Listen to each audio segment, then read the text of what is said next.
Oke, bismillah. Assalamualaikum warahmatullahi wabarakatuh. Kita lanjutkan ngaji kita untuk sesi terakhir sebelum puasa. Puasa nanti biasanya kita libur 1 bulan puasa plus bonusnya Syawal. Saya tidak tahu nanti kita masuk lagi tanggal berapa, minggu keberapa Syawal. Ditunggu saja pengumumannya. Nunggu moodnya takmir dan mood saya, enaknya dimulai kapan. Malam ini kita ada di Imam Ghazali lagi, tokoh idola. Menurut saya Ghazali paling sering kita angkat karena memang pikiran-pikirannya variatif, enak dibahas untuk tema-tema tertentu, khususnya yang berbau praktis tapi agak dalam, meskipun tidak terlalu sangat dalam seperti beberapa filosof sufi. Untuk level kita itu Ghazali sudah luar biasa, sudah wow.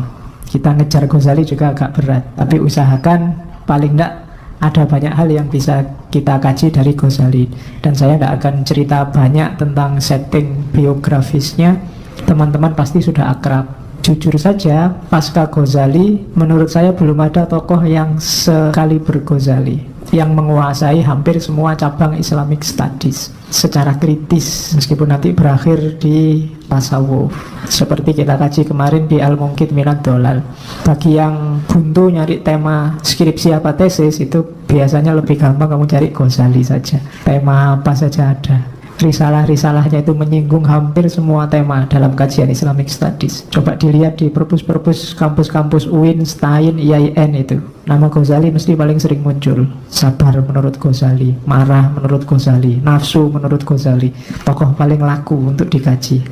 Web khusus juga ada web khusus tentang Ghazali yang hampir semua penelitian, mulai disertasi, tesis, skripsi, tidak cuma orang Indonesia, orang luar juga yang membahas Ghazali dimuat di situ. Banyak diantaranya yang bisa di-download gratis. Itu kan enak bagi yang nulis tesis, pingin survei literatur, tinggal kamu download, tidak harus capek-capek nyari. Itu antara lain kebesaran Ghazali hari ini. Jadi kalau beliau dikasih gelar Hujjatul Islam, itu bukan omong kosong. Jadi cukup seorang Ghazali untuk menunjukkan betapa tingginya sisi keilmuan Islam. Dialah hujjahnya Islam. Ya, untuk melahirkan seorang Ghazali butuh sosok-sosok yang tangguh dan berani.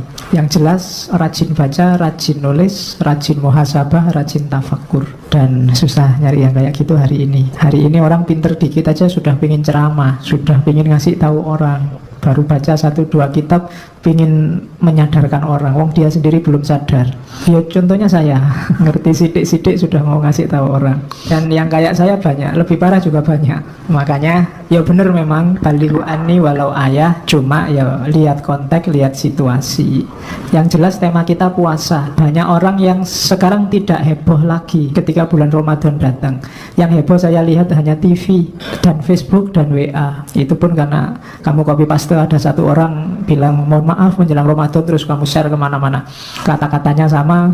Saya punya hampir 23 grup, itu isinya podo-podo. Jadi ya memang agama Islam menyuruh kita senang dengan kedatangan Ramadan. Orang Jawa zaman dulu mengekspresikan senangnya dengan tradisi-tradisi. Di Jawa dikenal megengan. Megengan itu, megeng itu terjemahan bahasa Jawa dari kata-kata imsak, menahan diri. Jadi megengan itu ya artinya menahan, merayakan hari ketika kita diajari untuk menahan diri. Itu namanya megengan. Jadi ya dalilnya itu tadi, man fariha biduhuli Ramadan, siapa yang senang dengan datangnya Ramadan, dan seterusnya. Jadi kalau ada yang bilang megengan itu bid'ah, ada dalilnya. Dalilnya apa? Mengekspresikan kesenangan. Ya meskipun kita sering lebih fokus ke bancaannya, cuma maunya itu, seneng lah orang Jawa, terus pakai tradisi biar senengnya lebih berlipat-lipat dengan segala macam atributnya, makan-makannya, sodakohnya, syukurannya, dan lain-lain. Heboh lah, tidak apa-apa, Ramadan ini datang. Banyak yang bilang, ala pak puasa aja, sudah biasa kita puasa, sejak kecil sudah puasa, sudah dilatih untuk puasa Ramadan, jadi biasa-biasa aja. Iya, berarti level puasa kita memang masih di level itu. Harusnya kita wow, kita dapat momen bagus dari Allah. Saya membayangkan perintah puasa itu kayak mahasiswa disuruh bikin makalah. Disuruh bikin makalah itu kan kepentingan kita loh sebenarnya itu. Kita jadi pinter nulis, kita jadi baca-baca. Apalagi dosennya bilang wajib bikin makalah 15 halaman. Kita kan geruneng. Masa bikin orang capek aja, otoriter. Lo ndak, bikin makalah itu tidak untuk kepentingan dosennya, untuk kepentingan mahasiswa. Kalau kita nggak dipaksa bikin, kita ndak akan bikin. Itu puasa. Sama Allah wajib deh. Allah sangat ngerti apa manfaatnya puasa lahir batin untuk hidup kita. Maka sama Allah dibikin wajib puasa. Karena kalau Allah bilang sunnah, boleh puasa boleh enggak, kita tetap milih enggak puasa. Sama kayak mahasiswa, boleh bikin makalah boleh enggak bikin, insya Allah enggak bikin. Dan itu sayangnya Allah pada kita. Karena Allah ngerti apa manfaatnya puasa, maka wajib ya puasa. Dan Allah enggak butuh sebenarnya lapar dan haus kita. Butuhnya apa? Manfaat puasanya. Itu jadi analoginya kayak makan. Sebenarnya semua ibadah juga begitu. Allah tidak butuh ibadah kita. Kita yang butuh, cuma kita tidak sadar. Makanya sama Allah setengah dipaksa dengan hukum wajib ya gitu. Dan manfaatnya untuk kita. Kemarin kita ngerti apa manfaatnya haji. Sebelumnya kita ngerti apa maknanya sholat. Paling awal kita kenal Abdul Qadir Jailani, makna ibadah. Itu kan kita oh iya ya berarti penting. Tidak ada yang diperintah Allah itu yang sia-sia. Cuma memang banyak di antara kita yang belum menangkap. Tapi jalani saja, nanti kita rasakan sendiri manfaatnya. Puasa ini salah satu ibadah paling tua. Sejak adanya manusia di banyak tafsir itu sudah ada perintah puasa. Ibadah paling tua itu kan 3: puasa, korban, kemudian sholat. Sholat dalam arti ritual penyembahan tertentu. Mungkin tidak persis sama sholat kita, tapi setiap nabi pasti punya itu. Korban itu semacam persembahan, apa yang dikorbankan untuk Allah. Sejak zaman Nabi Adam, Qabil dan Habil sudah ada korban. Zaman Nabi Adam juga sudah ada puasa. Konon puasa Ayyamul Bid 13, 14, 15 itu sudah dilakukan oleh Nabi Adam. 10 Muharram juga katanya Nabi Adam puasa, memperingati pertemuannya dengan Ibu Hawa di Arafah. Kemudian siapa lagi? Nabi Nuh juga puasa. Ketika terombang-ambing di lautan, umatnya disuruh puasa. Nabi Musa malah puasa 40 hari yang nanti diperintahkan juga pada umatnya. Termasuk orang Yahudi itu ada tradisi puasa 40 hari dalam setahun. Meskipun nanti dikritik oleh Al-Quran karena orang Yahudi ini ya puasa 40 hari tapi harinya milih sendiri. Nah itu orang Yahudi. Nanti dalam tradisi Nasrani juga ada puasa. Di sebagian riwayat Nabi Isa itu ada kewajiban puasa setahun 50 hari malahan, tidak 40. Dan seterusnya. Jadi hampir semua nabi puasa. Nabi Yakub itu mempuasai anak-anaknya. Nabi Yusuf waktu di penjara juga puasa. Hampir semua nabi puasa. Filosof Plato itu puasa. Katanya Plato obat jasmani rohani paling baik itu puasa. Sokrates juga nyuruh orang puasa. Katanya Sokrates, dalam diri kita, dalam diri manusia itu ada unsur penyembuh. Bantulah dirimu untuk menyembuhkan dirimu sendiri. Jalannya antara lain puasa. Jadi mbahnya filosof aja poso. Masa kalian tidak puasa? Arahnya ke situ. Jadi mungkin kalian belum menangkap. Yang kalian tangkap sampai detik ini puasa itu ya lapar dan haus. Terus kalau sudah maghrib balas dendam. Jadi cuma itu. Sebenarnya manfaatnya banyak. Ya antara lain nanti kita gali dari kitabnya Ghazali malam ini. Binatang juga kan banyak yang riwayatnya puasa.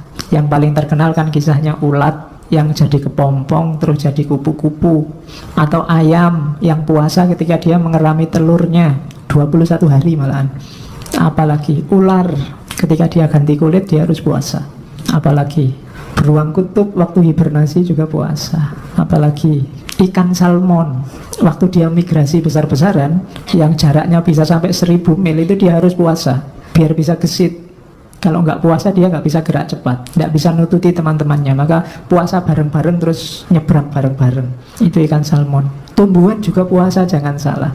Beberapa tumbuhan itu kalau dia ingin tetap hidup, dia harus mau menggugurkan daun-daunnya tertentu. Ketika dia bisa menggugurkan daun-daunnya itu, maka daun yang lain selamat. Itu kan sejenis puasa. Jadi tumbuhan, hewan, orang-orang masa lalu itu puasa. Apalagi manusia hari ini. Itu belum kalau puasa kita terjemahkan tidak sekedar puasa lahir, puasa batin, puasa ngomong, ya kan, puasa internet, puasa HP itu banyak kalau mau. Dan jangan salah, puasa itu bisa jadi senjata. Orang demo kan ada yang mogok makan, itu kan puasa. Saya demo pak, mogok baca tidak bisa jadi senjata. Ternyata membaca yang bisa jadi senjata puasa. Saya demo pak, mogok sholat, paling orang karepmu. Tapi begitu kamu mogok makan, orang akan panik. Dan itu dulu dilakukan oleh Mahatma Gandhi.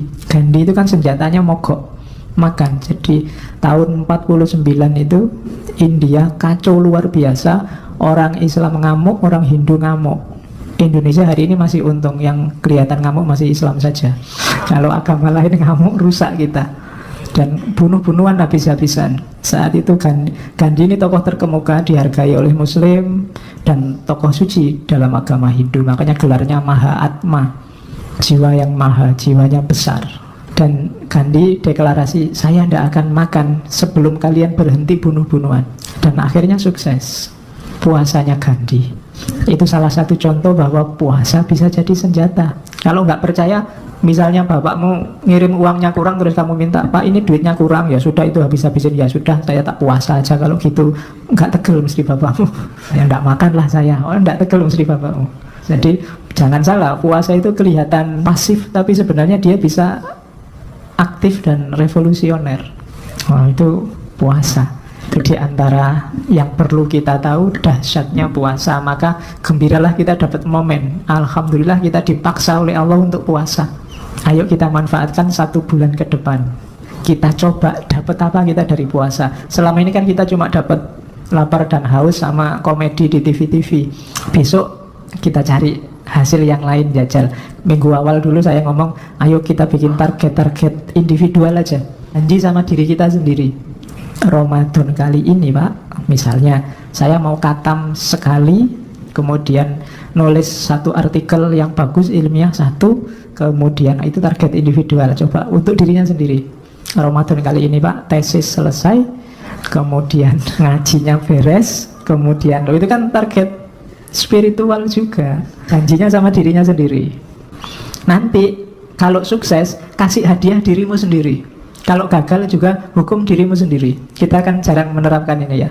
Kalau semester ini IP ku 3,5 ke atas, aku akan makan di restoran paling enak. Itu ngasih hadiah dirinya sendiri. Tidak apa-apa kalau uangnya ada. Loh ya kalau nggak ada uangnya, ya masuk kamu mau nekat. Jadi itu ngasih hadiah atau dihukum. Kalau IP ku di bawah 3 semester ini, HP off, tidak akan tak beliin pulsa 1 semester misalnya. Itu menghukum diri sendiri. Cuma yang konsisten. Latihan sukses itu diawali dari dirinya sendiri, termasuk puasa. Saya tidak tahu sudah berapa Ramadan kalian janji mau khatam tapi tidak pernah khatam. Biasanya semangat hari pertama, kedua, ketiga, setelah itu wallahu a'lam bishawab. Ramadan ini ayo latihan, tantang lagi. Oke, kita lihat ya. Ini Ghazali dari Ihya Ulumuddin. Ada 1 bab yang kadang-kadang dibahas secara tersendiri, judulnya Asrorus Syam, rahasia puasa. Ada apa dengan rahasia puasa? Menurut Ghazali kita lihat, tidak tebal, tidak banyak. Hanya kalau ditulis kecil-kecil terus kertasnya luas itu cuma 10 halaman. Cuma kalau diukur buku ya bisa 30-an halaman. Tentang Asrorus Syam, rahasia puasa. Yang pertama di bagian awal itu Ghazali ngomong makomnya puasa. Meskipun kata-kata makom tidak ada di situ. Jadi makom, kedudukan puasa bagi umat Islam, katanya Ghazali, puasa itu 1/4-nya iman. Jadi kalau kalian tidak puasa, kehilangan imanmu 1/4. Besar loh 1/4 itu.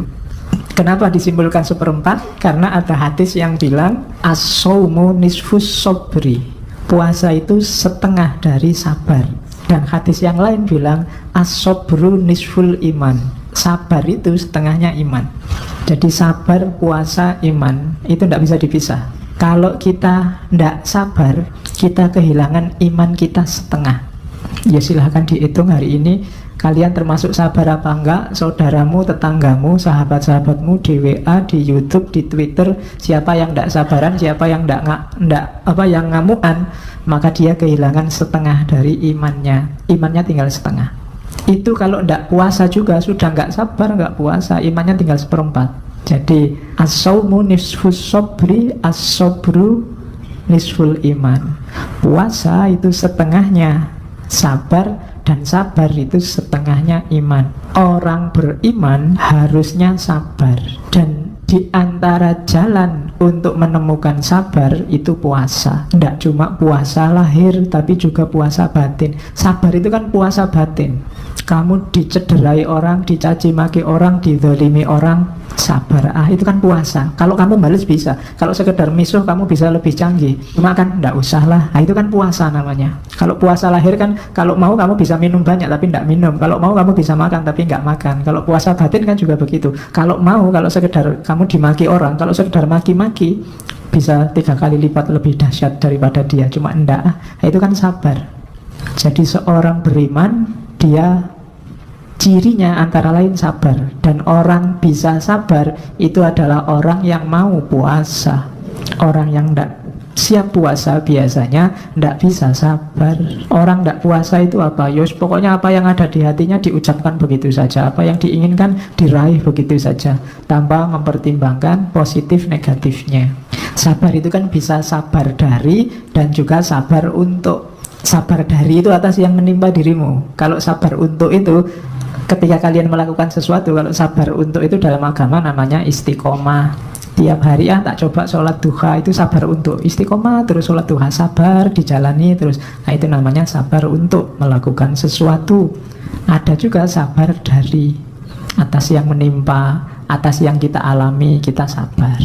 Orang harus punya kualitas sabar ini, tapi harus cerdas membedakan kapan menggunakan sabar dari dan kapan menggunakan sabar untuk. Berjuang itu bukan berarti tidak sabar, tapi sabar untuk biar aja Pak IP saya 2, saya sabar aja, bukan itu. Kalau IP-mu 2, sabarlah untuk belajar biar IP-mu 3 ke atas, gitu loh. Kalau kamu lagi bokek, ya sabarlah untuk berusaha biar kamu dapat uang, kan itu. Awas keliru menerapkannya. Selama ini kamu kan pukul rata. Sabar itu berarti apa yang terjadi biar dapat jalan. Rumusnya bukan itu. Jadi sabar itu bisa dari sesuatu dan untuk sesuatu. Tapi untuk membedakan mana yang dari, mana yang untuk, kita butuh satu hal, namanya kebijaksanaan. Dan kebijaksanaan itu ilmunya antara lain yang paling terkenal adalah filsafat. Maka ngajilah filsafat. Ini bukan promosi, iklan. Terus, jadi makomnya puasa itu ya. Puasa itu dialektika antara keimanan dan kesabaran. Jangan lupa ini makomnya. Jadi kalau ada, harusnya besok waktu bulan puasa tidak ada orang ngamuk dan nggak ada orang males. Puasa kok malah males-malesan, ini harusnya dia kehilangan sabar untuk. Puasa kok ngamuk berarti dia kehilangan sabar dari. Dua-duanya harus hidup. Kalau puasa kan kadang-kadang di kantor-kantor, di kampus jam kerjanya malah dikurangi. Ya karena puasa, ya enggak apa-apa, asal produktivitasnya tidak menurun. Ya tetap bagus, dikurangi enggak apa-apa. Terus, jadi makomnya itu ya, dialektika antara sabar dan iman dan puasa. Jangan lupa, kuncinya di situ nanti. Yang kedua, terus Ghazali membahas, kenapa sih puasa itu dianggap istimewa? Katanya Ghazali, ibaratnya puasa dibandingkan ibadah yang lain itu kayak tanah haram, Masjidil Haram dengan masjid-masjid yang lain. Katanya Ghazali, Ka'bah itu kan dianggap rumah Allah, tanah haram itu kan dianggap tanah kehormatannya Allah, miliknya Allah. Padahal semua masjid, semua tempat itu kan juga miliknya Allah. Semua ibadah untuk Allah, tapi yang istimewa itu puasa. Sama seperti semua tanah, semua bumi itu milik Allah, tapi yang disebut khusus sebagai rumah Allah, rumah milik Allah itu hanya Ka'bah dan Masjidil Haram. Bandingannya itu. Alasannya apa?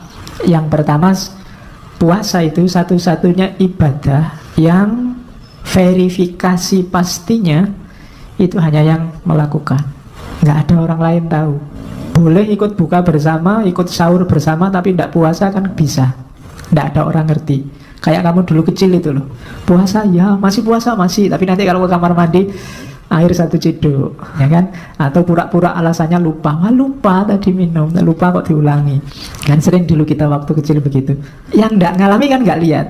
Kamu makan apa enggak kan nggak kelihatan. Jadi satu-satunya ibadah yang hanya kamu dan Allah yang tahu. Itu yang bikin puasa istimewa. Ibadah yang sifatnya subjektif, orang tidak bisa menilai. Mulutmu kering, bau nafasmu tidak enak, itu kan tidak jaminan kamu puasa. Wong kamu tidak puasa aja sudah tidak enak. Itu juga bisa trik, ya kan? Kamu makan pete juga baunya tidak enak. Mulut kering, kalau kamu pas sariawan juga mulutmu kering. Tidak bisa. Pagi sampai siang tidak makan apa-apa, tidak akan ada orang tahu, kecuali dirimu sendiri. Katanya puasa tapi warung-warung penuh misalnya, itu kan terus lu itu Jadi meskipun di warung ada tutupnya, tapi kan kakinya kelihatan. Wah, kakinya masih banyak. Nanti pulang ke rumah puasa, tapi sebenarnya enggak. Jadi hanya kita yang tahu. Itu yang bikin puasa istimewa. Kalau sholat kan orang bisa lihat. Kalau sedekah orang bisa ngerti, bisa ngitung. Haji apalagi, sebelum berangkat aja orang sak kecamatan diundang, mesti ngerti. Tapi kalau puasa enggak. Kamu deklarasi, saya niat puasa di masjid, besok enggak puasa, enggak ada orang tahu.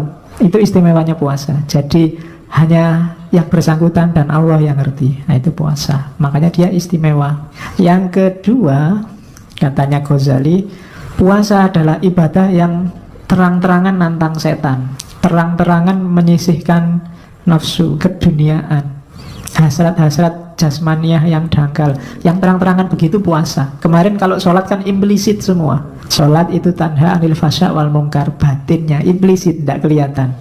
Kemudian apalagi kemarin haji itu kan banyak sekali makna, tapi tidak kelihatan. Orang harus mendalami dulu. Tapi begitu puasa, langsung kelihatan bahwa ini melawan hawa nafsu. Nafsu makan, nafsu minum, nafsu seksual, dilawan semua. Itu kan ibadah yang terang-terangan melawan nafsu, itu puasa. Makanya ada hadis Nabi, wahai anak-anak muda yang sudah mampu, nikahlah. Man istata'a minkumul ba'ah falyatazawwaj. Nikahlah, jangan jomblo terus, tidak ada untungnya dan tidak ada enaknya. Wa in lam yastati, kalau kamu tidak mampu, puasa. Jadi kalau nggak mampu puasalah, fa alaihi bisaum. Meskipun kalau dulu zaman saya di SMA sering dipelesetkan, fa alaihi bisabun. Kalau nggak mampu ganti sabun, bukan itu. Dengan puasa, bukan dengan sabun. Cuma puasa yang beneran ya. Nanti ada cirinya puasa yang beneran menurut Ghazali. Kalau cuma puasa menahan lapar dan haus, itu masih belum bisa jadi benteng untuk yang belum mampu kawin. Karena kalau hanya puasa lahiriah, susah jadi benteng. Kadang-kadang puasa nafsumu tambah besar. Karena ya puasa sih iya, tapi internetannya terus, buka HP terus. Kadang-kadang ngomongin saru-saru, kadang lihat gambar apa, lihat video apa. Videonya video ceramah, cuma karena yang ceramah bunyai, pikiranmu kemana-mana. Wah, bunyai. Bisa begitu kan? Jadi puasa yang benar nanti diajari oleh Ghazali.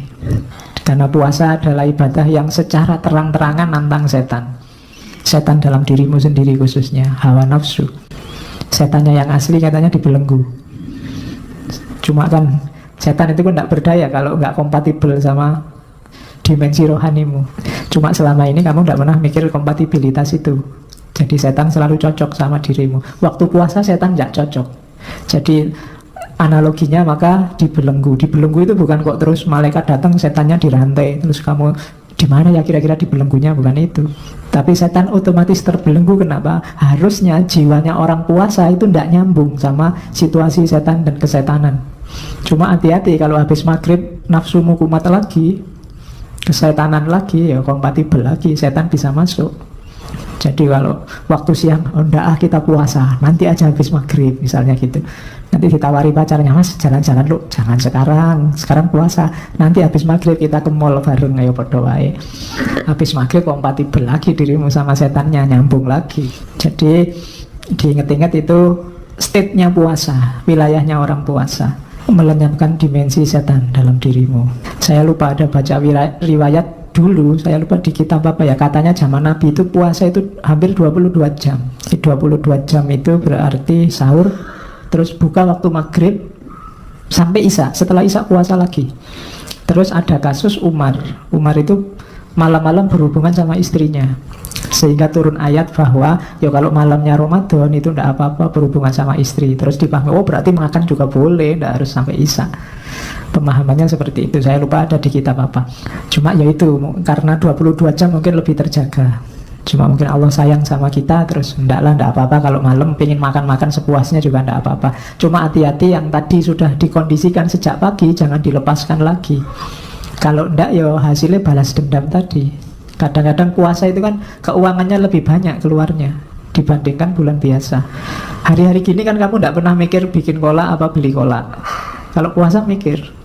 Biasanya kamu makan cuma nasi kucing satu sama air putih, selesai. Begitu puasa kamu mulai mikir takjilnya pakai apa, minumnya apa, kemudian makan utamanya apa, cemilannya habis sisa apa. Itu sama aja balas dendam. Jadi kamu merasa paginya disiksa dan malamnya bebas. Padahal itu kebalik, justru paginya itu kamu bebas dari hawa nafsu. Maka manfaatkan malamnya ketika kondisimu sedang bersih untuk yang baik-baik.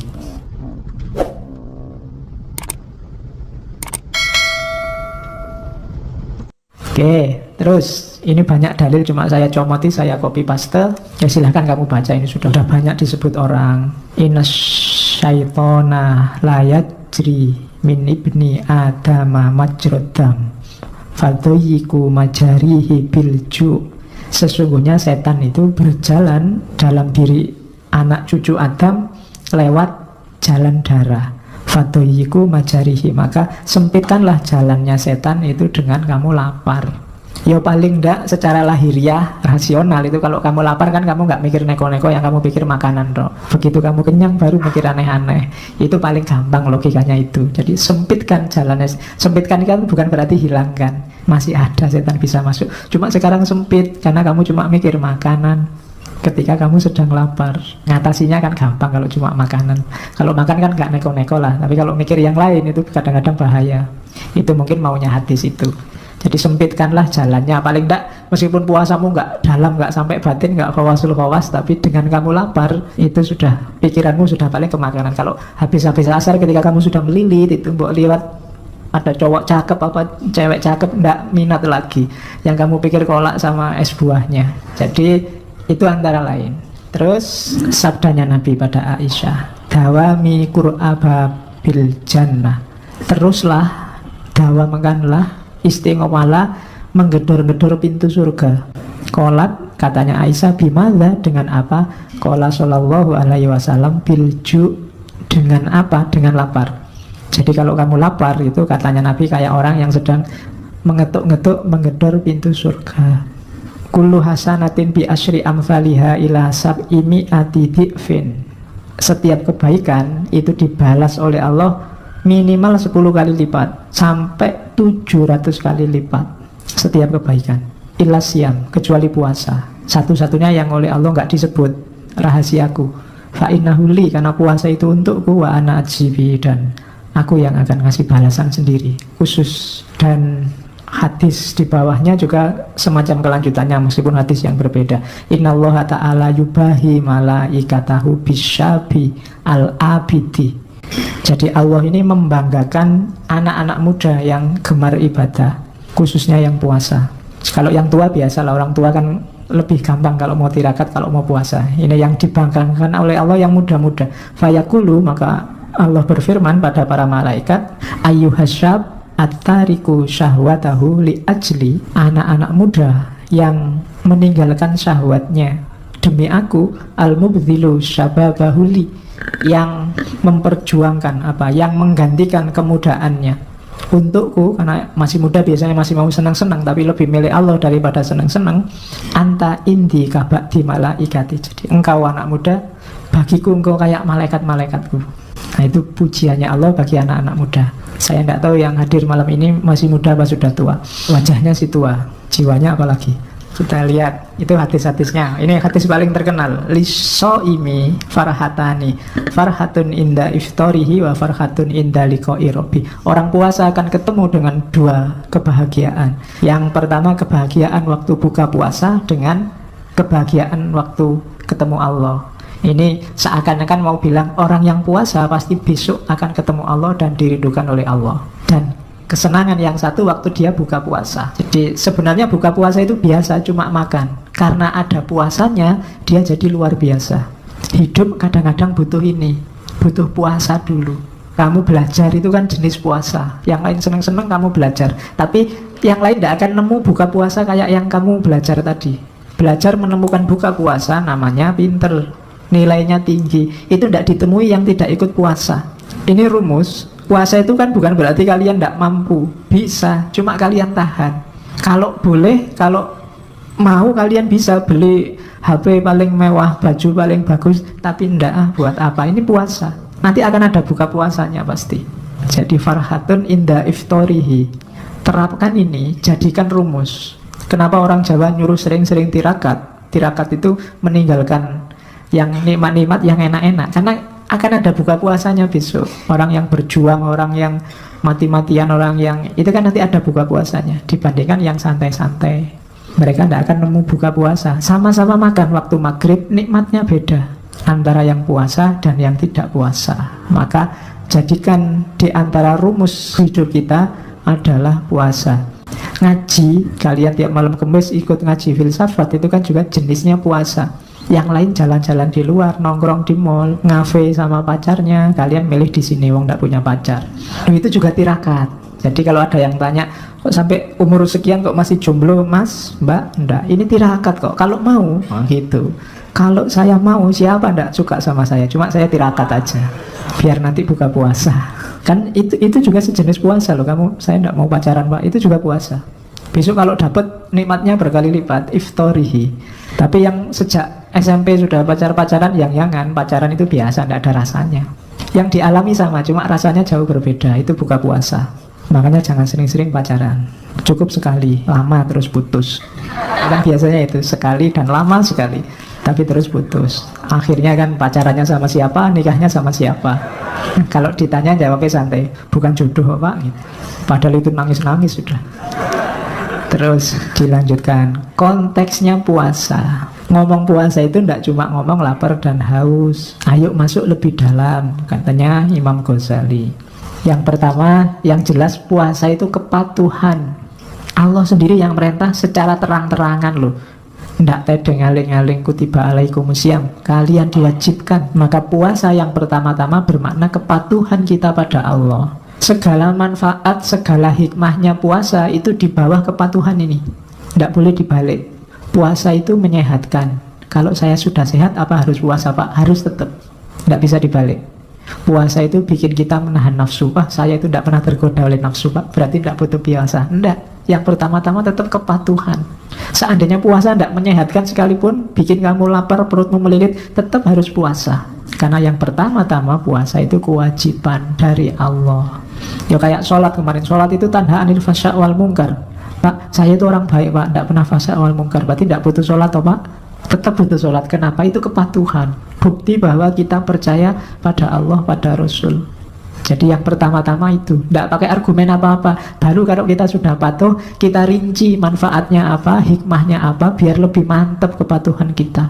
Tidak bisa dibalik. Tidak bisa, pak sholat itu kan untuk mengingat Allah. Sholat li dzikri katanya Allah. Kalau saya sudah anytime ingat Allah, apa butuh sholat pak? Butuh. Kenapa? Kepatuhan.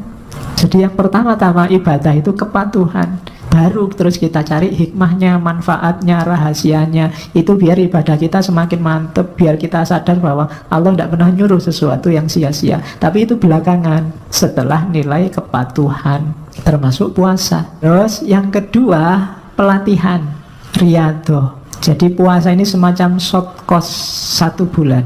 Latihan nyapih nafsu, latihan mengendalikan diri, menguasai diri. Itu puasa, 1 bulan penuh kita dilatih. Saya tidak tahu sukses apa enggak, kalian sendiri yang ngerti.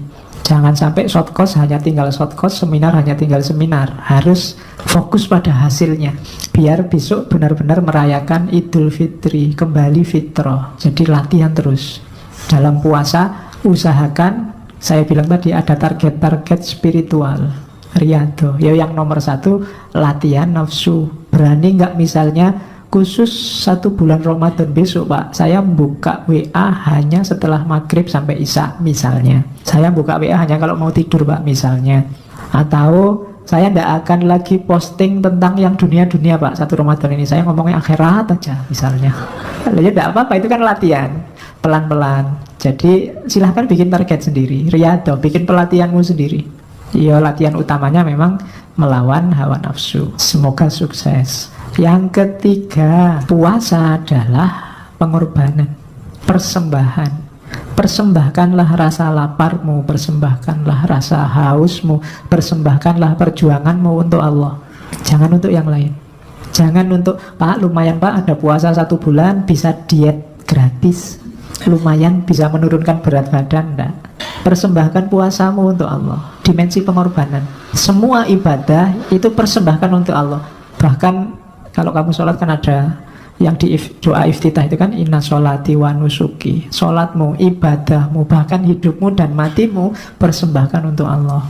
Kalau dipersembahkan untuk Allah kan nggak boleh sembarangan. Masa dipersembahkan untuk Allah ngasih yang nggak berkualitas, kan malu. Wong kamu ngasih hadiah dosenmu, ngasih oleh-oleh tetanggamu aja nyari yang pantas, apalagi untuk Allah. Jadi yang ketiga pengorbanan, persembahan. Jadi membahas puasa itu perhatikan konteksnya. Ada konteks kepatuhan, ada konteks pelatihan, ada konteks pengorbanan. Yang keempat, ada konteks penyucian, pembersihan diri, tazkiyatun nafas. Jadikan momen puasa itu untuk menaikkan kualitas kemanusiaan kita, biar kita semakin murni jadi manusia. Makanya goal terakhirnya kan fitrah.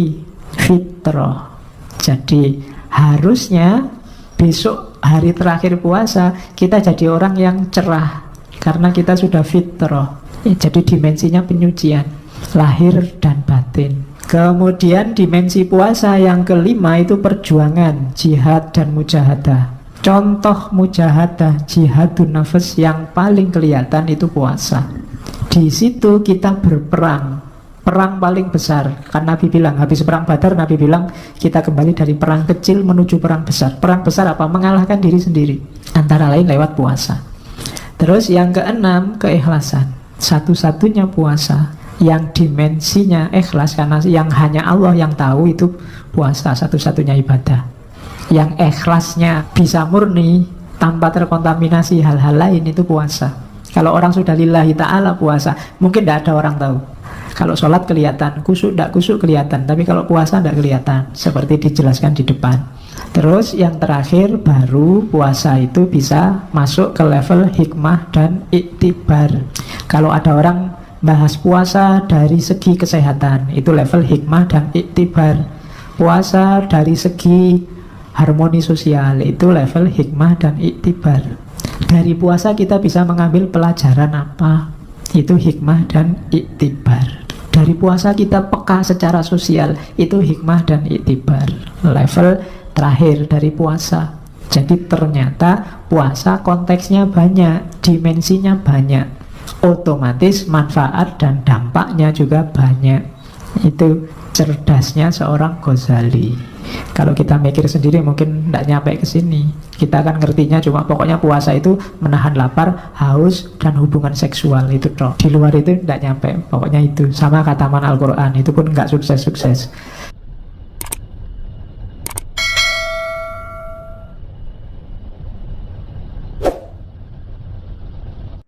Terus baru nanti kita ketemu klasifikasi puasa yang sangat terkenal dari Ghazali. Ada awam, ada khawas, ada khawasul khawas, ada awam, ada khusus, ada khususul khusus, ada biasa, ada khusus, ada istimewa, dan ada super. Kalau pakai istilahnya martabak, martabak itu kan ada martabak biasa, ada istimewa, ada super.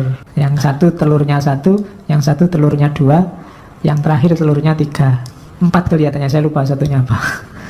Oke, kan telurnya saya ingat saya sampai 4. Jadi puasanya orang biasa, kelihatannya kita sering ada lebih banyak di sini, menahan diri dari memasukkan sesuatu dalam perut dan kemaluan terjaga. Itu definisi yang kita pakai. Pokoknya kita hati-hati, benar, jangan ada sesuatu yang masuk ke perut. Kan itu yang sering kita bahas waktu puasa. Pak, kalau nelan ludah batal enggak? Pak, kalau saya dulu apa, kentut di air batal enggak? Pak, kalau itu, jadi kita sing dipikir itu pokoknya apa yang masuk ke mulut sama itu dong. Itu puasanya orang awam. Pak, harus hubungan suami istri enggak, Pak? Kalau enggak berhubungan mimpi batal enggak, Pak? Pak, harus, selalu begitu yang kita bahas. Dimensi fisiknya, ya enggak salah. Cuma masa levelnya masih ini gitu loh. Itu arah SD dan TK yang bahas ini. Pak, kalau sikat gigi batal enggak? Kamu kan selalu ribut di situ. Sikat gigi ya enggak batal. Kalau kumur-kumur terus ditelan itu batal. Pak, kalau nangis batal enggak? Kan ada yang saya sering ditanya gitu zaman dulu waktu kecil. Nangis batal enggak? Ya nangis enggak batal. Kalau nangis terus air matanya diwadahi terus diminum batal. Kalau marah-marah batal enggak? Kalau marah-marah terus kamu mecah botol terus isinya kamu minum ya batal. Kalau fisik gampang, rumusnya gampang kalau fisik. Cuma kita biasanya ini, tapi yo ini gerbangnya, jangan disepelekan. Cuma jangan berhenti di sini, itu maksudnya Ghazali. Diawali dari sini, mencegah perut dan kemaluan. Pak, kalau sudah imsak masih boleh makan nggak Pak? Boleh. Kalau sudah subuh Pak, saya sudah terlanjur subuh belum minum Pak, boleh nggak minum? Nah, terus kamu bingung, boleh nggak ya? Tapi kalau nggak minum nanti haus sampai siang. Salahmu dewe, tangine telat. Jadi fikih itu jelas, eksak, ukurannya gampang, mudah dideteksi. Jadi puasa cuma jangan dititik beratkan di sini. Hanya saja memang orang-orang tertentu yang belum nyampe mengawali puasa itu dari sini. Kekurangannya puasa ini ya hanya dapat lapar dan haus, bahkan tidak menghalangi, katanya Ghazali, dari kemaksiatan, dari nafsu. Puasa sih puasa, tapi nunggu buka puasa nongkrong di mall terus lihat yang lewat-lewat, waduh mulusnya, ya bodoh aja, nggak terhalangi. Kalau ada puasa-puasa kok gitu, lo kan yang penting nggak makan, nggak minum, dan nggak gituin, ya sah puasamu, cuma ini levelnya awam, tidak dapat manfaat dari puasa.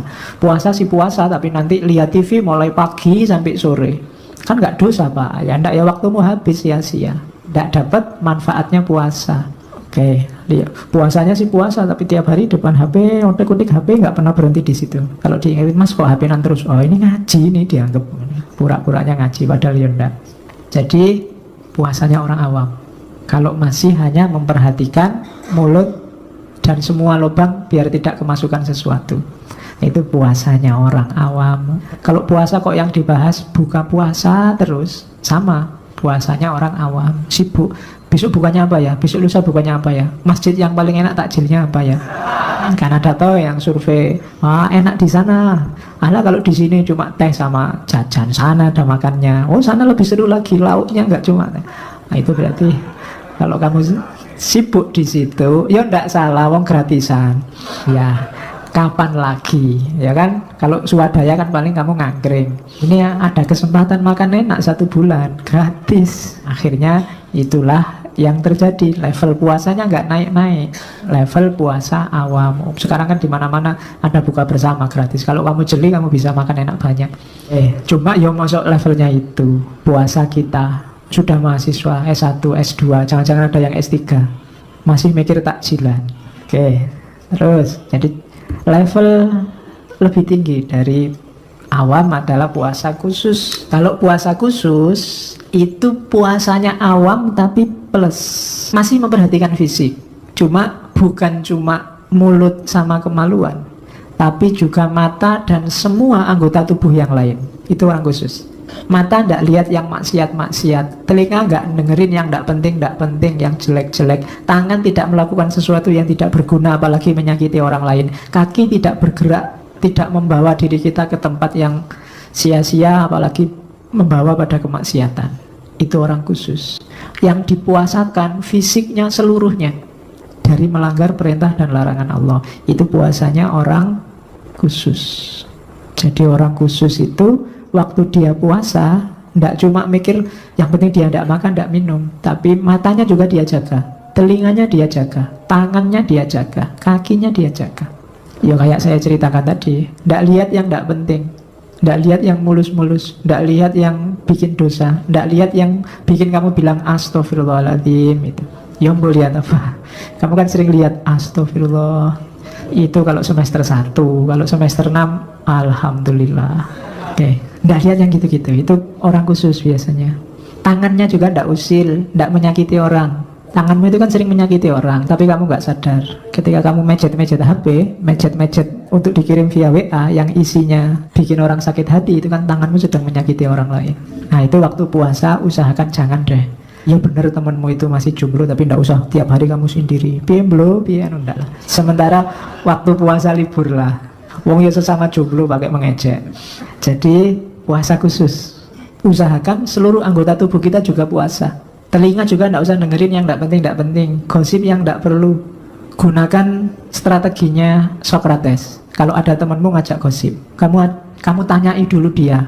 Kalau dia mau membawa berita, kamu stop dulu sebentar. Yang pertama tanyakan, yang kamu bawa itu sesuatu yang benar apa enggak. Kalau dia bawa gosip, biasanya dia akan jawab, ya enggak tahu kepastiannya gimana, benernya gimana, wong saya cuma dapatnya copy paste misalnya.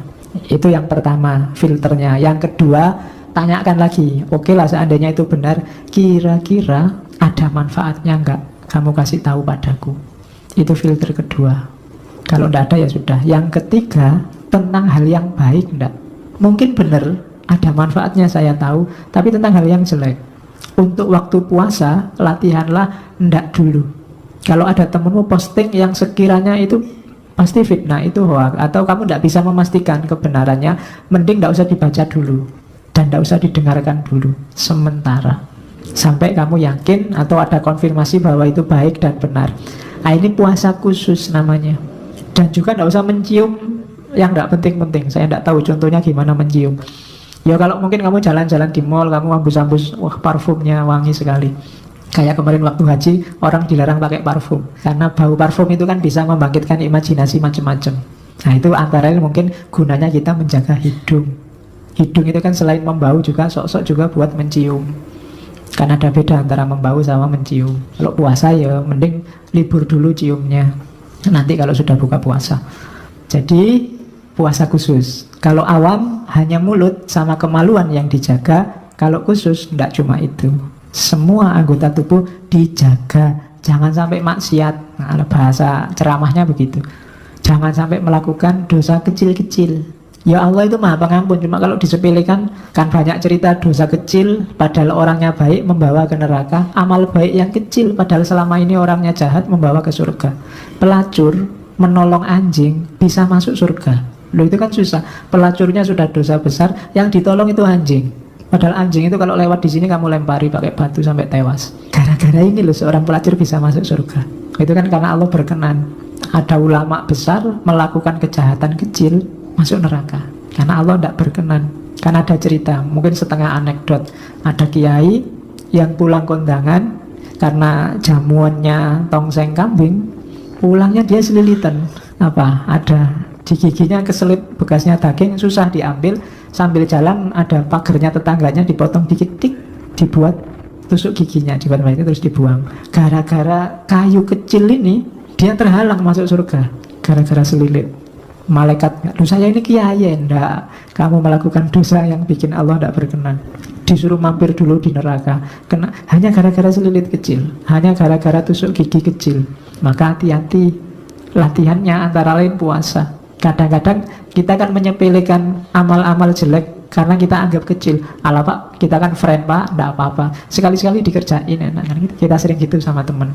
Nah ini saatnya kita puasa, puasa yang khusus. Terus ini puncaknya, khawasul khawas, khususul khusus, super.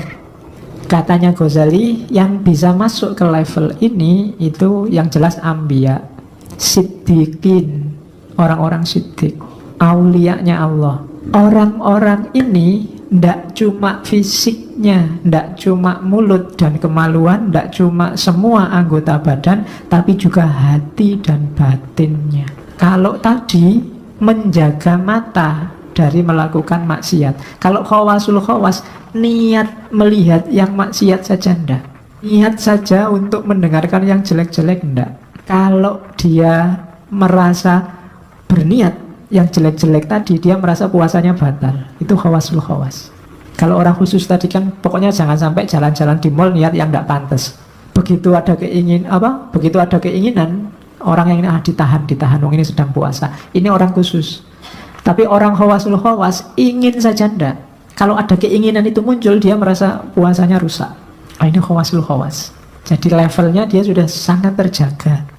Pikiran-pikiran yang sifatnya duniawi, ambisi-ambisi, hasrat, hawa, nafsu sudah sepenuhnya bisa dikontrol. Sehingga kalau dia tidak ingin muncul, ya tidak muncul.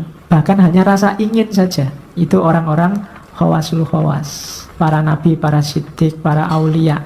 Yang diingat cuma satu, yang diinginkan cuma satu, yaitu Allah. Jadi satu-satunya yang dimaksud, yang ditarget, yang dituju hanya Allah. Ini orang-orang khawasul khawas.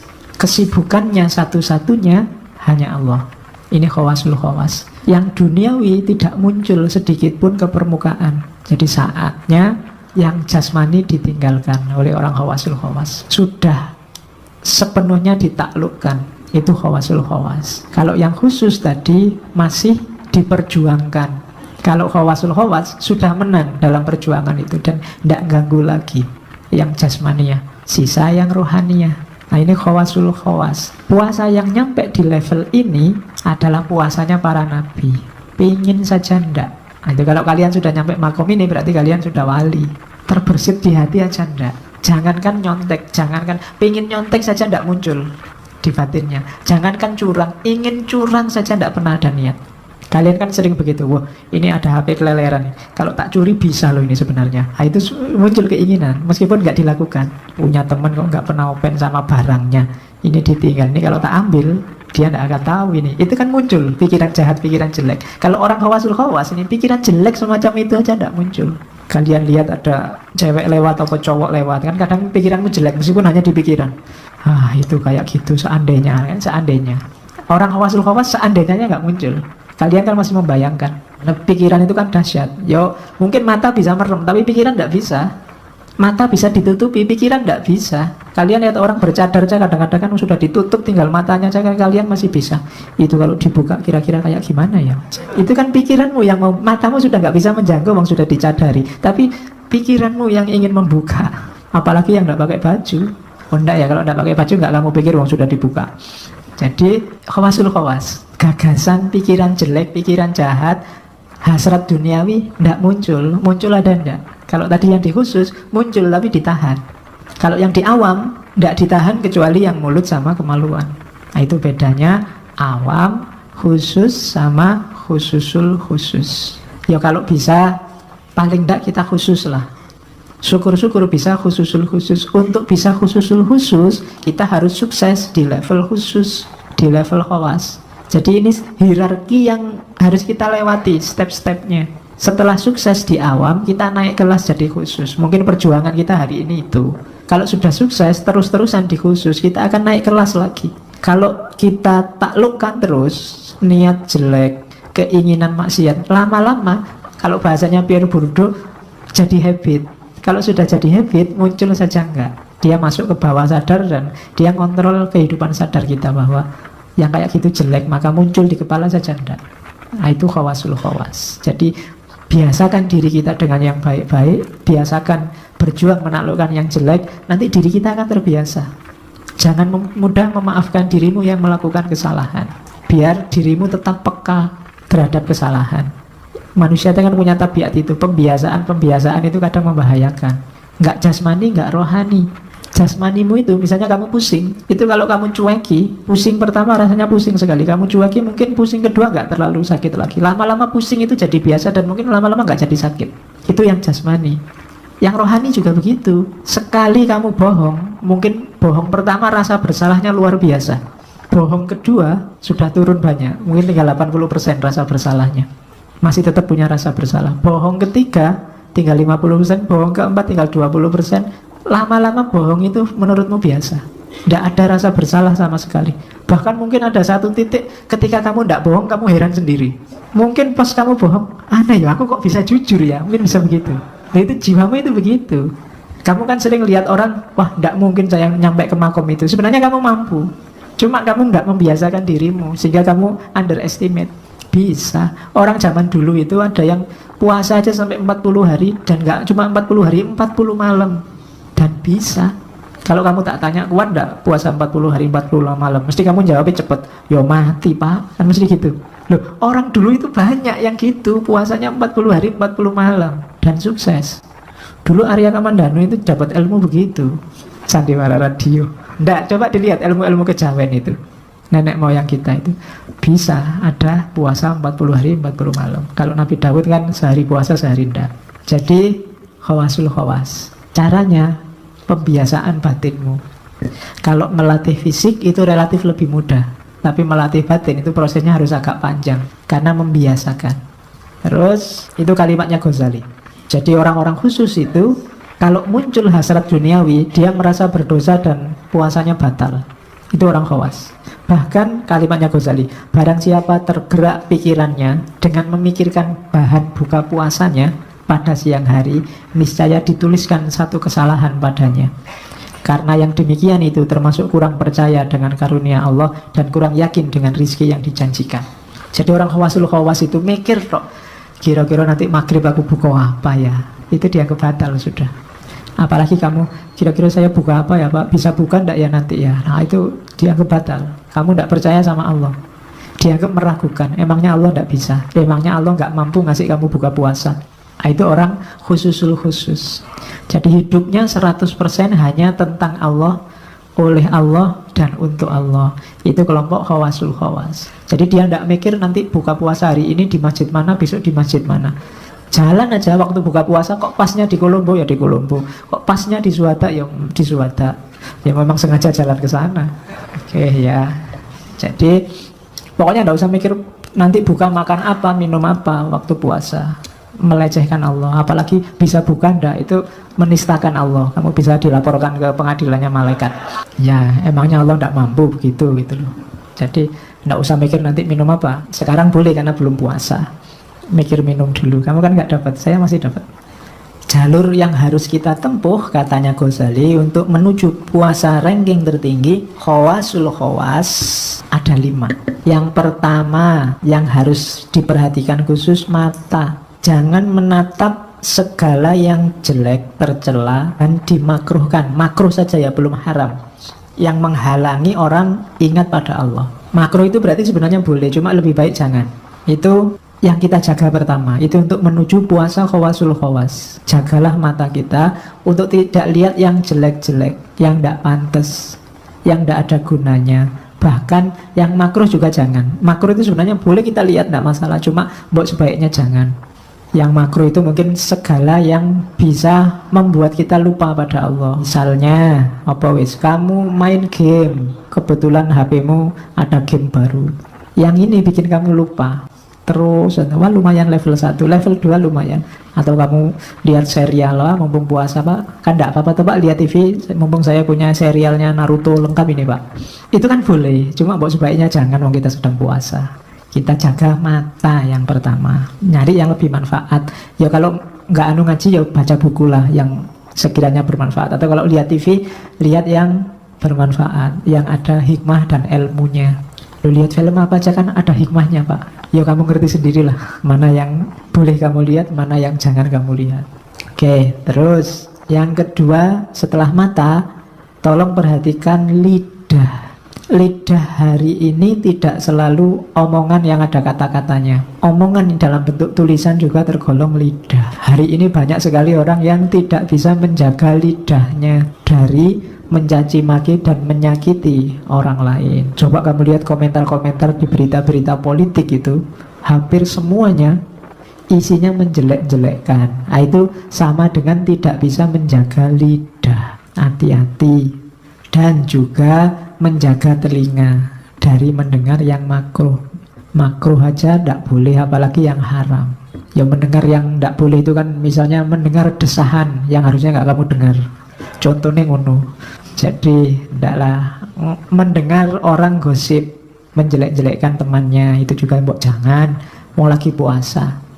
Wong ndak puasa aja kamu dilarang, apalagi lagi puasa. Jadi jagalah telinga, jagalah lidah, dan juga anggota badan yang lain dari segala dosa. Kemudian yang keempat, tidak membanyakkan makan belaka. Intinya gini, waktu puasa itu kan puasa itu kita disuruh tirakat, mengurangi makan, mengurangi minum. Tapi yang terjadi sering sebaliknya. Yang ada di pikiran kita kebanyakan makan dan minum. Sahur apa, buka apa, menunya apa, warung sana sama warung sini enak mana, warung sana buka ndak ya waktu sahur. Jadi malah lebih banyak mikir makannya. Padahal puasa itu kita disuruh mengurangi makan, tapi isi pikiran kita selalu tentang makanan. Itu yang kebalik katanya Ghazali. Mbok wis ndak usah dipikir kayak biasanya aja. Biasanya makan di mana sih? Ya di situ aja. Biasanya minum apa? Ya itu yang diminum. Biar nggak usah banyak mikir. Nanti kurus Pak. Alah, susah lagi mikir. Loh ya ndak apa-apa toh kurus. Selama ini banyak yang diet. Lah saya sudah kurus ya Pak. Kurus karena puasa, itu mulia. Puasa itu jangan dilihat menghasilkan kurusnya, kelihatan cahayanya. Kalau kamu sukses. Kalau kamu sukses loh ya. Banyak orang puasa nggak dapat cahayanya. Bisa dirasakan. Dekat orang yang ahli puasa itu rasanya beda. Sama dengan dekat orang yang ahli zikir, ahli sholat. Kamu yang peka pasti bisa merasakan. Jadi cari cahayanya puasa. Nggak masalah kamu kurus. Dan harusnya tidak mungkin kamu sakit apalagi mati gara-gara puasa. Kecuali ada kejadian luar biasa. Tetangga saya puasa mati Pak, kenapa? Ketabrak mobil. Iya, orang hubungannya sama puasa itu namanya.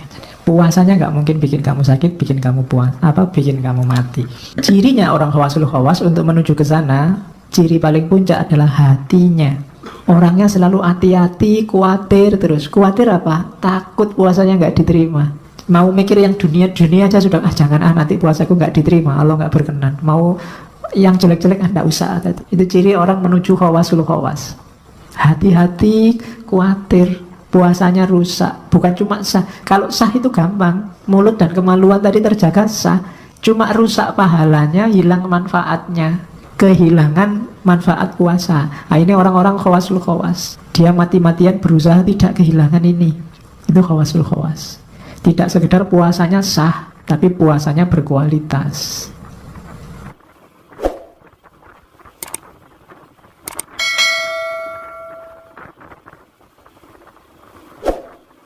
Terus sekarang kita lihat rahasianya puasa, katanya Ghazali.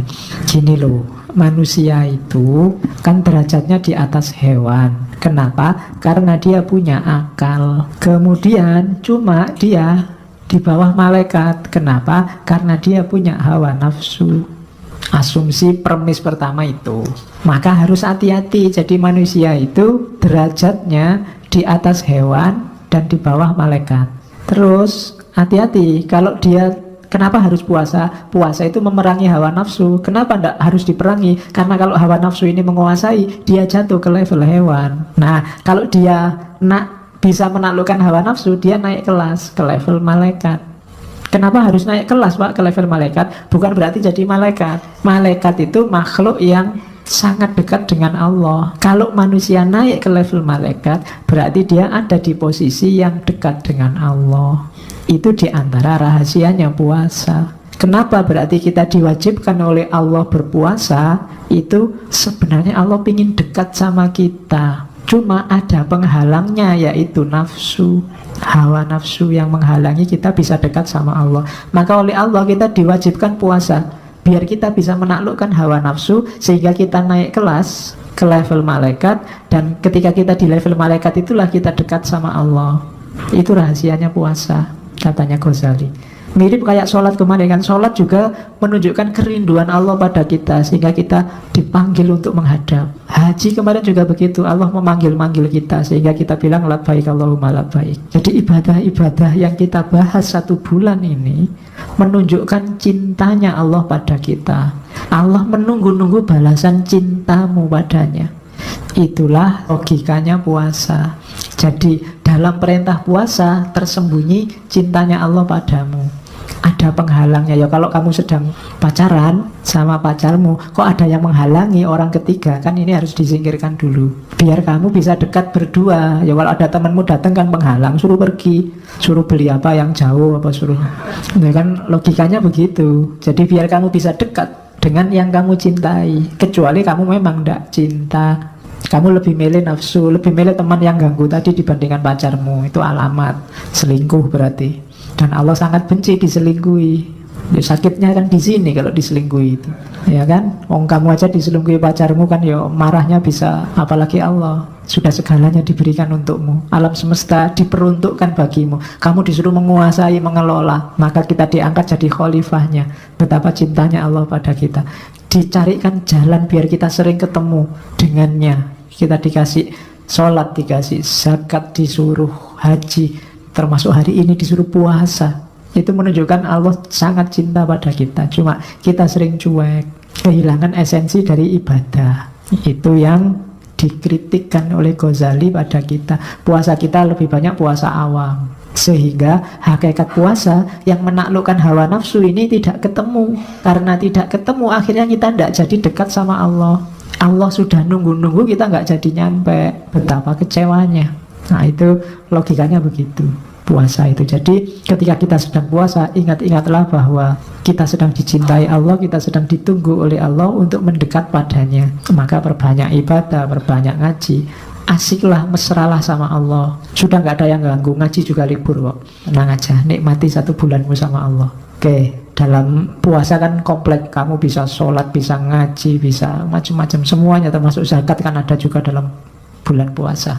Jadi lakukan sebaik-baiknya, nikmati bulan madu sama Allah selama 1 bulan. Syukur-syukur efeknya bisa terasa terus untuk setahun kemudian sampai Ramadan selanjutnya. Rindukan Allah terus dalam ibadah-ibadah sampai ketemu lagi bulan khusus, bulan madu kesekian sama Allah. Itulah bulan puasa. Oleh karena itu katanya Ghazali, hati-hati, ini perumpamaannya Ghazali, banyak orang berpuasa tapi berbuka, banyak juga orang berpuasa tapi hakikatnya berbuka. Puasa tapi buka puasa itu orang yang puasa hanya jasmaninya saja, tidak terhalangi dari maksiat, tidak terhalangi dari dosa-dosa batin dan anggota tubuh. Itu namanya orang yang puasa tapi sebenarnya buka puasa. Ada yang sebaliknya, orang yang buka puasa tapi sebenarnya dia puasa. Disuruh puasa tidak mau, tapi dia sudah menjaga batinnya, dia sudah tidak melakukan maksiat, hidupnya sudah tertib, tapi dia tidak mau puasa. Itu orang yang buka puasa tapi hakikatnya puasa. Dua-duanya salah.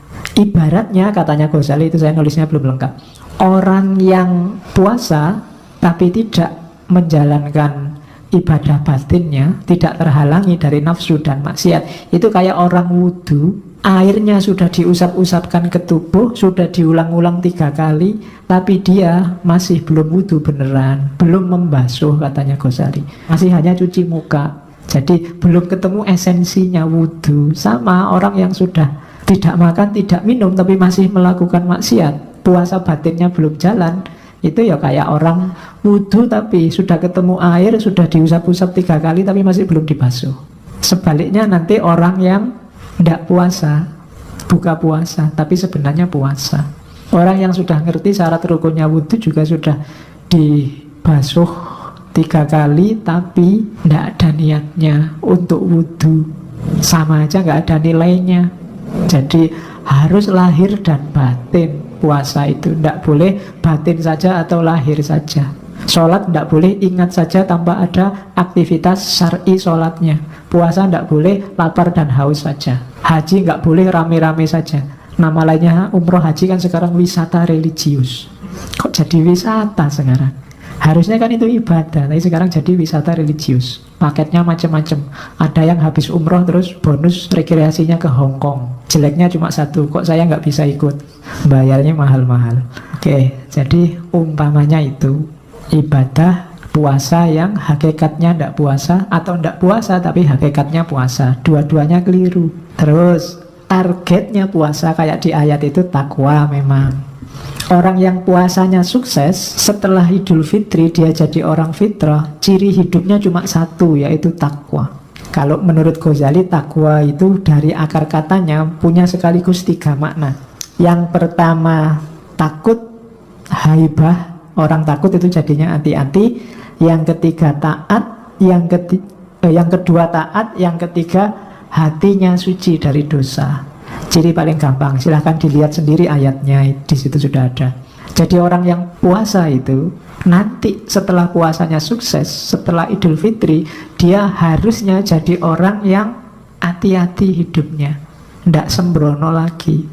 Orang yang haibah, takut dosa. Jangan setelah Ramadan, wah alhamdulillah Pak, saya sekarang sudah fitri, sudah bersih, dosa-dosa dikit gak apa-apa, sudah kan, sudah bersih sekarang. Tidak begitu. Justru harusnya lebih takut, khawatir kebersihannya, kefitriannya ternodai. Itu cirinya takwa. Tapi kalau orang habis puasa kok tambah sembrono, berarti puasanya tidak sukses. Yang kedua, takwa itu bermakna taat. Habis puasa kok lebih patuh terhadap agama, lebih semangat ibadah, lebih asyik berdua sama Allah, berarti sukses. Tapi kalau habis puasa tambah cerewet, perintahnya agama didebat terus, kritik terus, gegeran terus tiap hari, ya sudah. Gegeran itu tidak masalah, debat itu tidak masalah, tapi ketaatan harus tetap jalan. Cuma kan banyak orang yang ya berhenti di gegeran itu. Ada orang sedekah dikritik, alah pamer itu. Ada orang sholat, paling sholatnya tidak khusyuk. Ada orang puasa kok diperlihatkan, puasa itu ya pribadi, kok apa dikritik, dia sendiri males. Banyak kan orang kayak gitu, sinis terus sama orang lain. Matanya selalu menghadap keluar, tidak pernah ke dalam. Nah, itu problem. Harusnya orang takwa itu semakin hati-hati. Jangankan ngomong atau perbuatan, gerak hatinya saja dia hati-hati. Makanya ciri takwa yang ketiga itu suci dari dosa hatinya. Dosa hati saja enggak, apalagi dosa fisik, apalagi dosa ucapan, dosa perbuatan. Oke, jadi itu target puasanya takwa. Terus hikmahnya, kalau tadi kan kualitasnya namanya takwa. Manifestasinya apa sekarang? Manifestasi itu bukti fisiknya. Yang pertama, puasa yang sukses berarti akhlaknya tambah mulia. Semakin berakhlak. Nanti dilihat ya, kalau habis puasa kok tambah sopan, tambah enak diajak ngobrol, semakin menyenangkan. Nah, itu berarti dia akhlaknya semakin baik. Tapi kok habis puasa tambah ngamuan, tambah bikin sebel, deket aja kita males, ada yang tidak beres. Akhlak mulia cirinya. Semakin sukses puasa, semakin mulia akhlaknya. Kemudian semakin pemurah dan penyayang. Kita sejak kecil sudah puasa. Kalau puasa kita sukses, maka Islam akan benar-benar rahmatan lil alamin, pemurah dan penyayang. Kenapa? Karena kita tidak terikat lagi sama dunia. Orang puasa kan menyapai hawa nafsu dan keduniaannya. Kalau puasa kita sukses, kita akan pemurah dan penyayang. Kalau hari ini ciri ini belum muncul di dunia Islam, Islam yang pemurah dan penyayang, berarti harus banyak dievaluasi puasa kita. Evaluasinya ke dalam, tidak keluar. Hari ini orang kalau disuruh evaluasi selalu keluar, selalu lihat orang lain. Islam ini rusak selalu gara-gara kamu, tidak pernah gara-gara aku. Jangan-jangan aku. Kalau ada banyak bencana itu selalu kamu sih, selalu begitu. Kamu sih Islamnya keras, yang sini kamu sih munafik, yang sini kamu sih, selalu orang lain. Tidak pernah astagfirullah, jangan-jangan aku yang keliru ini. Muhasabah, jarang yang begitu sekarang. Orang jarang yang bertanya, jangan-jangan aku yang keliru. Semuanya selalu bilang, kamulah yang keliru. Itu problem kita hari ini. Berarti apa? Ciri yang tidak pemurah dan tidak penyayang. Puasanya nggak sukses. Orang yang puasanya nggak sukses berarti rahasianya tidak terpegang. Rahasianya apa? Dekat sama Allah. Orang yang tidak pemurah dan penyayang berarti belum dekat sama Allah. Terus yang ketiga, watak dan karakter kepatuhannya. Semakin rajin beribadah, itu ciri hikmah yang lain. Selama ini tidak pernah ke masjid, jadi rajin ke masjid. Apalagi pas ada makan-makannya. Selama ini tidak pernah sholat, rajin sholat. Nah, itu ciri ketiga. Yang keempat, melatih syahwat. Orang yang kelihatan tidak banyak ambisi lagi. Hidupnya sampai pada batas kesederhanaan. Secukupnya. Makan secukupnya, minum secukupnya. Apa-apa, pokoknya sampai batas pas, nggak pernah lebih. Itu berarti puasanya sukses. Pingin punya mobil pas, pingin punya rumah tingkat pas punya, pingin punya istri cantik pas. Ya, maksudnya nggak neko-neko, sesuai kadarnya. Kalau makan butuhnya 1 piring, ya cukup 1 piring. Nggak nambah sampai 3 piring mentang-mentang gratis. Nah, itu namanya bisa menjaga syahwat, menjaga keinginan. Terus biasanya orang yang puasanya sukses, jasmaninya sehat, itu otomatis. Malam ini tidak kita bahas manfaat kesehatannya, sudah banyak tulisan bahas itu. Rohaninya juga mantap, menunjukkan orang puasanya sukses. Jasmani sehat, rohani mantap.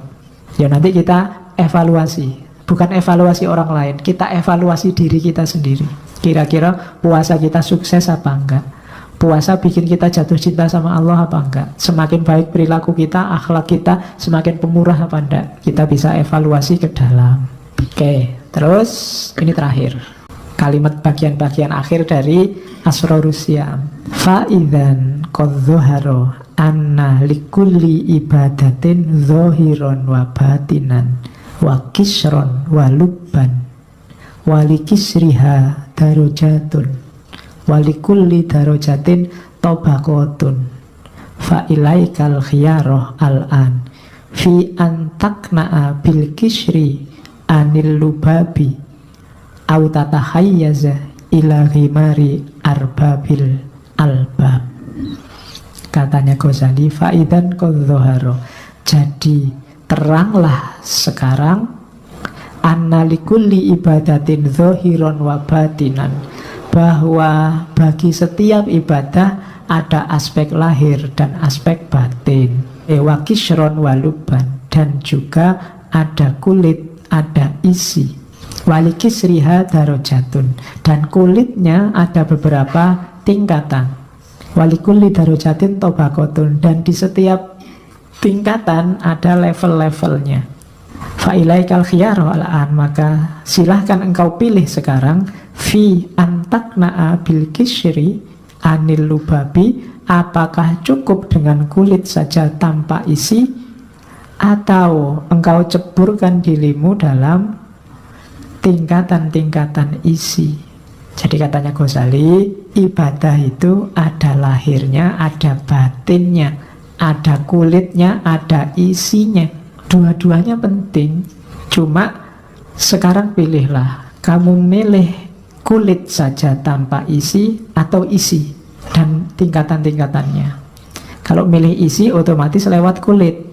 Kalau kamu milih kulit nggak akan dapat isi. Itu logikanya. Kalau kamu pengen makan kacang, isinya kacang, kamu harus lewat kulitnya kacang. Kecuali kacang yang sudah dikuliti terus diplastiki, itu urusan lain. Tapi kamu harus milih, kamu kulitnya saja apa isinya. Kalau kamu nyari isinya, dua-duanya akan dapat, karena harus lewat kulit terus baru ketemu isi. Tapi kalau kamu lewat kulitnya saja, isinya tidak akan terperoleh. Sejak kemarin kita ngaji mulai Syekh Abdul Qadir Jailani sampai minggu lalu Ali Syariati, kita banyak ngomong isi, karena kulitnya kalian sudah paham, sejak kecil sudah diajari fikih. Nah ini kesimpulannya Ghazali, ibadah memang ada lahirnya, ada batinnya. Kalau bisa jangan cuma milih kulitnya, karena kalau kamu milih kulitnya, kamu tidak akan ketemu isinya. Kejarlah isinya. Nah kulitnya Pak, loh kamu tidak akan bisa ketemu isi kalau nggak lewat kulit. Jangan ujuk-ujuk hakikatnya, ya lewat syariat dulu. Karena syariat itu jalan menuju hakikat yang nanti menghasilkan makrifat. Jalannya namanya torekot. Dari sini, karena ini kitab Ihya, kitab tasawuf. Jadi maunya Ghazali, ya mbok kita cari intinya, kita cari isinya. Jangan berhenti di kulit. Yang sering orang salah paham, dianggapnya tasawuf itu tidak bahas kulit, hanya bahas isi. Loh, logikanya kalau orang menuju isi harus lewat kulit. Tidak mungkin orang ketemu isi dengan membuang kulit. Tapi orang yang berhenti di kulit tidak akan ketemu isi. Nah ini logika sebenarnya. Itulah yang ada di dunia tasawuf, termasuk puasa. Itu beberapa quote bagus kalau ada yang mau pakai bahan ceramah. Ada yang dari Thorik Ramadan. Kamu bisa satu quote itu aja bisa kamu pakai sekali kultum. The philosophy of fasting call upon us to know ourselves. Filosofinya puasa itu adalah menyuruh kita untuk mengenali diri. Tidak cuma mengenali, to master ourselves, untuk menguasai diri kita. And to discipline ourselves the better, dan juga untuk mendisiplinkan diri kita lebih baik. Jadi katanya Thorik Ramadan, puasa itu, tadi kan puasa itu menaklukkan hawa nafsu kita, diri kita sendiri. Untuk bisa ditaklukkan kan, jalan pertama apa? Ya harus dipahami, dikenali. Pahami dirimu, kenali dirimu. Kalau sudah kamu kenali, bisa kamu kuasai. Kalau sudah kamu kuasai, bisa kamu disiplinkan. Kalau sudah disiplin, akhirnya apa? To free ourselves. Kita bisa bebas dari ikatan yang tidak perlu. Satu-satunya yang boleh mengikat kita, menjadi gantungan kita hanya Allah. To fast is to identify our dependencies and free ourselves for them. Jadi puasa itu mengidentifikasi, mengenali apa yang membuat kita tergantung, terus kita bebaskan diri dari itu. Itu kalimatnya Thorik Ramadan. Intinya sama dengan Ghazali tadi. Jadi bisa kalian pakai ini. Mungkin yang menganggap ala Ghazali terlalu sering dipakai, Pak Yo pakai ini Thorik Ramadan. Isinya sama. Biar kamu nggak agak bosen tiap ceramah selalu ya ayyuhalladzina amanu kutiba alaikumusiyam. Tiap Ramadan itu iya ya sudah hafal itu. Kita masuk lebih dalam. Kalau ini Rumi, katanya Rumi, fasting is the first principle of medicine. Puasa itu prinsip pertama pengobatan. Fast and see the strength of the spirit reveal itself. Puasalah dan lihatlah kekuatan jiwa akan muncul sendiri. Tidak usah pakai teori macam-macam. Puasalah saja dan lihat hasilnya. Cuma puasa yang benar. Dia akan jadi obat lahir sekaligus obat batin. Di antara filosof muslim klasik yang terkenal menyarankan puasa sebagai metode pengobatan antara lain Ibnu Sina, yang nulis kitab kedokteran pertama dalam sejarah manusia. Terus kalau ini Gandhi yang saya bilang tadi, I believe that there is no prayer without fasting and there is no real fast without prayer. Jadi puasa dan sholat, puasa dan doa itu tidak bisa saling ditinggal. Dua-duanya saling berkait. Makanya di banyak ayat itu puasa dan sholat itu satu paket. Jadi tidak mungkin orang puasa tapi tidak sholat, atau sholat tapi tidak puasa. Dua-duanya satu paket. Nanti pembahasannya panjang. Kalau ini filosof Yunani, jadi jangan salah biar kamu nggak bosen bete. Dalilnya filosof puasa. Athenaeus ini filosof Yunani. Athenaeus kelihatan dia aslinya Athena. Nanti dia nulis buku yang jadi ini mungkin pengarang buku resep pertama dalam sejarah manusia.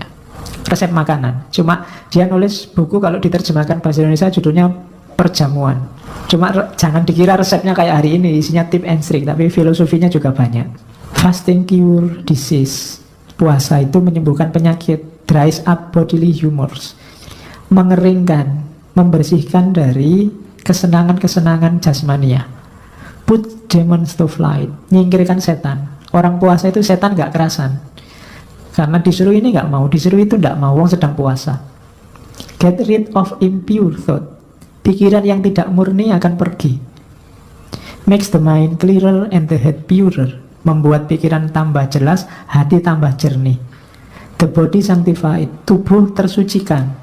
And rises man to the throne of God. Dan akhirnya manusia menuju singgasana ketuhanan. Itu jalannya puasa. Itu kalau di bahasa Arab kan bisa jadi kayak ayat. Cuma ini pakai bahasa Latin yang diinggriskan.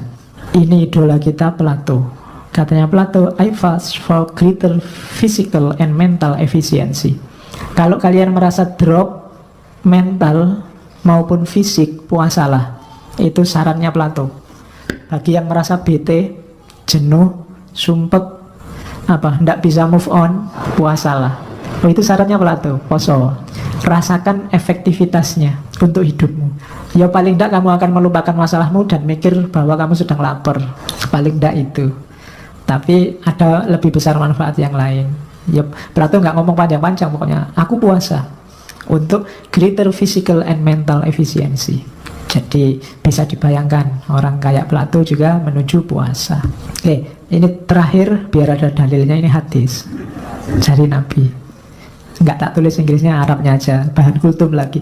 Man lam yada qaulaz zuri wal amala bihi wal jahla falaisa lillahi hajatun ayyada atau amahu wa syarabahu.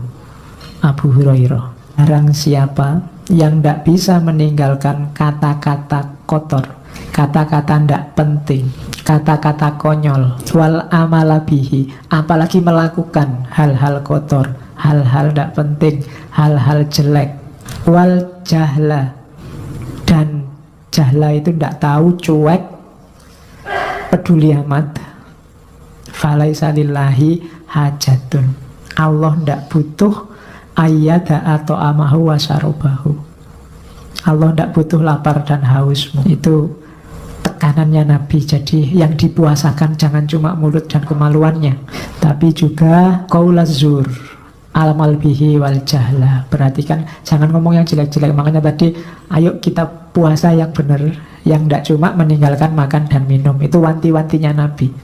Allah tidak butuh lapar dan haus kita, tapi butuh keseriusan kita berpuasa, mempuasakan nafsu kita, nyawanya di situ. Oke, ini dalil terakhir dari Abu Hurairah untuk menutup ngaji filsafat kita untuk sesi kesekian kalinya. Insya Allah nanti ketemu lagi setelah Idul Fitri. Ditunggu saja pengumumannya dari teman-teman takmir. Kurang lebihnya mohon maaf. Wallahul muwafiq, wallahu a'lam bissawab. Wassalamualaikum warahmatullahi.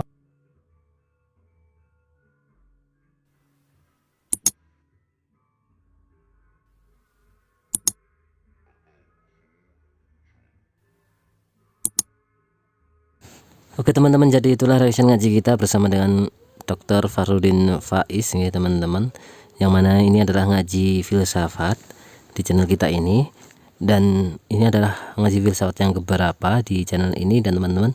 Dan karena ini adalah sudah masuki bulan Ramadan, yang mana kita akan ataupun kita sedang berpuasa, maka kita akan menjelaskan ataupun kita akan mereaction ngajinya filsafat dari Dr. Farudin Faiz ini berkaitan dengan puasa menurut Imam Al-Ghazali, yang mana dirinci dalam kitab Ihya Ulumuddin bukan hanya menahan lapar dan dahaga, melainkan metode spiritual untuk mensucikan jiwa, mengekang nafsu dan mendekatkan diri kepada Allah Subhanahu wa taala. Al-Ghazali membagi puasa menjadi tingkat-tingkatan, yaitu puasanya orang awam atau secara fisik, puasa khusus atau anggota tubuh, dan puasa khususil khusus hati dan pikiran. Nah, berikut adalah rincian 3 tingkatan puasa menurut Imam Ghazali. Yang pertama, puasa orang awam atau shaumul umum. Ini puasa tingkat dasar, yaitu menahan perut dari makan dan minum dan kemaluan dari dorongan syahwat dari fajar hingga maghrib. Kemudian ada puasanya orang khusus, shaumul khusus. Ini tingkat yang lebih tinggi, yaitu menahan seluruh anggota tubuh dari perbuatan dosa, termasuk menjaga penglihatan, pendengaran, mulut, tangan, kaki dari maksiat. Yang ketiga adalah puasa khususil khusus, yaitu shaumul khususul khusus. Tingkat tertinggi di mana hati berpuasa dari keinginan rendah dan pikiran duniawi, serta menahan diri dari apapun selain Allah Ta'ala. Dijelaskan pula bahwa di sini ada 6 adab berpuasa menurut Imam Ghazali. Untuk mencapai kesempurnaan puasa, Imam Ghazali menyarankan adab berikut: menjaga mata dari melihat hal-hal yang tercela atau sia-sia. Yang kedua, menjaga lisan dari ghibah, berbohong, dan bergosip. Kemudian menjaga pendengaran dari mendengar hal-hal yang haram atau maksiat. Yang keempat, menjaga seluruh anggota badan dari dosa. Yang kelima, tidak berbuka dengan makanan yang berlebihan atau makan seperlunya saja dan yang halal. Kemudian yang keenam, menjaga hati antara rasa harap atau khauf dan cemas, roja, agar puasanya diterima Allah. Al-Ghazali menegaskan bahwa banyak yang berpuasa namun hanya mendapatkan lapar dan dahaga saja, karena tidak sengaja anggota tubuh dan hatinya lalai ataupun tidak terjaga anggota tubuh dan hatinya dari dosa. Dalam kehidupan modern yang penuh distraksi, kita bisa merenungi ajaran Al-Ghazali dengan cara berikut, yaitu sabar dalam menahan godaan. Teknologi dan media sosial seringkali menguji kesabaran kita. Saat puasa, kita lebih belajar mengendalikan diri dari ujaran kebencian, hoaks, dan perilaku konsumtif yang berlebihan. Kemudian menahan syahwat duniawi. Dalam era materialisme ini, banyak orang terjebak dalam keinginan berlebihan terhadap harta dan ketenaran. Puasa mengajarkan kita kesederhanaan dan keikhlasan dalam beramal. Puasa sebagai latihan kesadaran spiritual. Ramadan bukan hanya soal ibadah, tetapi juga tentang membangun hubungan yang lebih dekat dengan Allah Subhanahu wa taala. Dengan memahami tingkatan puasa ini, kita menjadikan Ramadan sebagai momentum untuk meningkatkan kualitas iman dan takwa. Imam Ghazali dalam Ihya Ulumuddin dan Asyarus Syaum telah memberikan peta jalan bagi kita untuk memahami esensi puasa yang lebih mendalam. Ramadan bukan hanya sekedar ajang untuk menahan diri dari lapar dan haus, tetapi juga momen untuk memberikan hati dan meningkatkan kesadaran spiritual. Sesungguhnya hanya orang-orang yang bersabar yang diberikan pahala mereka tanpa batas. Sebagaimana dikatakan dalam Asyarus Syaum, puasa sejati adalah ketika jiwa turut berpuasa, bukan hanya tubuh. Maka mari kita tingkatkan kualitas puasa kita dari level awam menuju puasa yang lebih khusus, sehingga akhirnya mencapai derajat tertinggi di mana hati kita benar-benar hanya tertuju pada Allah Subhanahu wa taala. Semoga Ramadan kali ini menjadi lebih bermakna dan membuat kita lebih dekat kepada Allah ya Subhanahu wa taala. Amin ya rabbal alamin. Itu saja teman-teman, semoga menjadi ilmu yang manfaat dunia akhirat untuk kita semua, menjadi amal ibadah Gus Faiz ataupun Dr. Farudin Faiz untuk kita semua yang berkehalan berkahi. Dan semoga kita bisa istiqomah ngaji, baik itu ngaji filsafat maupun ngaji dengan Gus Baha, serta ngaji lainnya bersama ulama-ulama dan ulama lainnya. Dan semoga kita tercerahkan dari hari ke hari, semakin tercerahkan. Amin ya rabbal alamin. Terima kasih. Wassalamualaikum warahmatullahi wabarakatuh.